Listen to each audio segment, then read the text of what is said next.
Ever have someone be reactive around you, and then all of a sudden, you ramp up a little more and you start becoming reactive?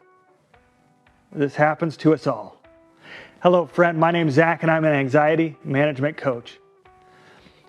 And we can get in this dangerous game of ping pong where one person gets anxious and serves it to the other, and they get more anxious and more anxious and more anxious, and all of a sudden, you're having a circle fight about nothing.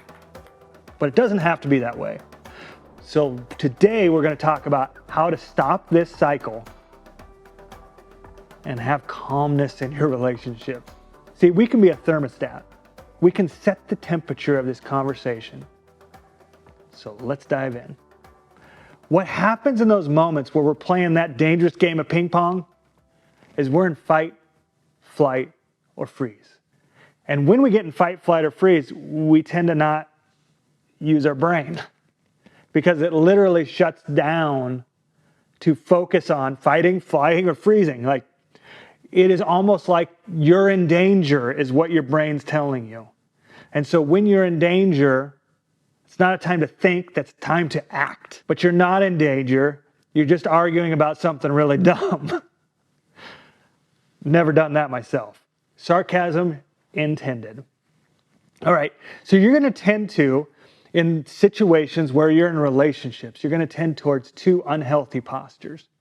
And we all do this. In fact, we all do a little bit of all of it. But let's talk about that real quick. The first one's enmeshment. So enmeshment means that you are crossing over from your boundaries into someone else's. Might be good intentions, but it's still into their boundaries. And you could see this when you're trying to make someone do something. Ever try to make grown kids do something? It doesn't end well. In fact, my dad told me that adult parenting is the hardest stage of parenting because you can't spank them anymore. You can't give them timeouts anymore. They can do what they want. And this is what's going on in the relationships is we have great answers for people sometimes, don't we? And they don't want to listen. But guess what? That's their choice. But we don't recognize that in enmeshment. We want to make them do it or make them hear our perspective. The other one's detachment. And detachment happens when you go into that fight, flight, or freeze and you shut down or shut off. You stop hearing. If you want to know if you struggle with detachment, you'll say things like, it's not that big a deal.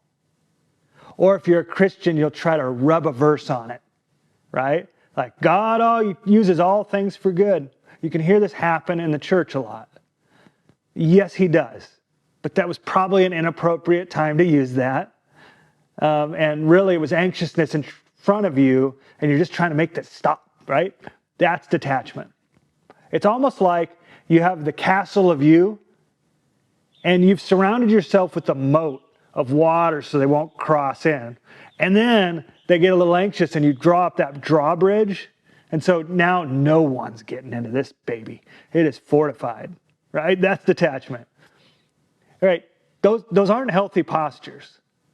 What we want to do is we want to be connected to someone, but not into their boundaries, right? You want to hear them. You want to make them feel loved and cared for. Here's how we do that. The first thing is to recognize that there's three players at play in any relational dynamic. First, there's them, right? And they have their part. They have things they're in charge of. And then there's you. You have your part. You have things that you're in charge of.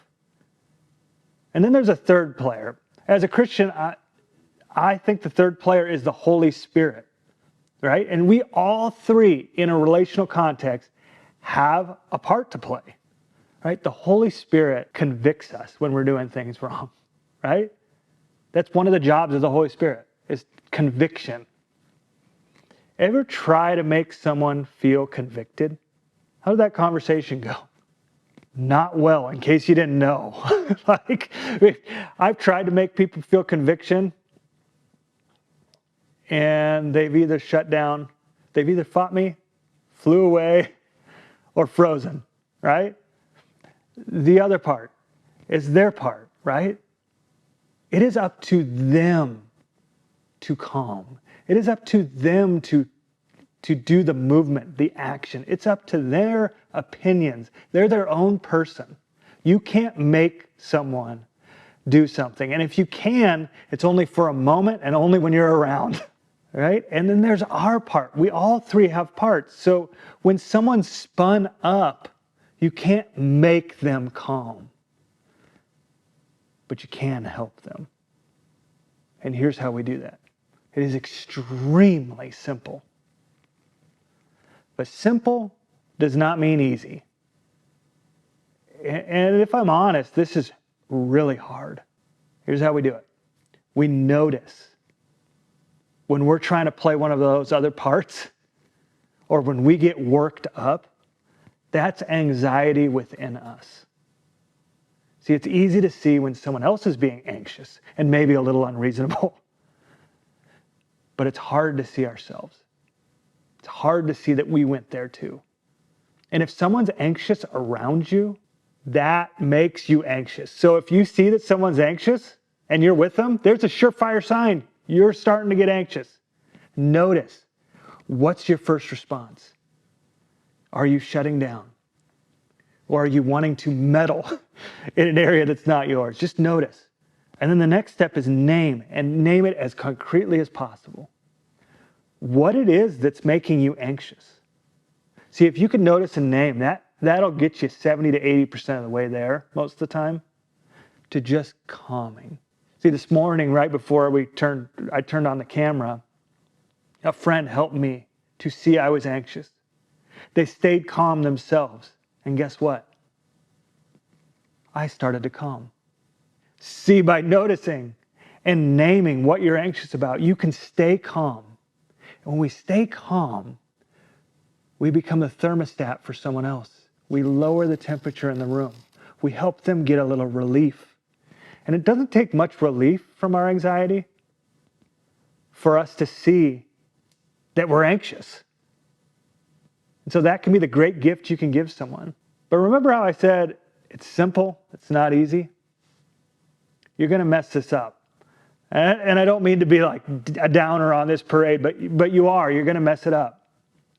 And one thing I really want you to do is I want you to have grace for yourself. Have grace, because perfection is for losers. Perfection does not exist outside of, my opinion, Jesus. That's it. And so don't strive for perfection. Have grace for yourself and move forward. But what could happen when you mess up is it could make a big mess. At least it's happened in my own life. But here's the thing, you can have a do-over. You can do it over. You don't have to settle for that mess up. You can take a step forward and have a do-over. And if you want to know how to do that, watch this video right here. I know it'll really help you.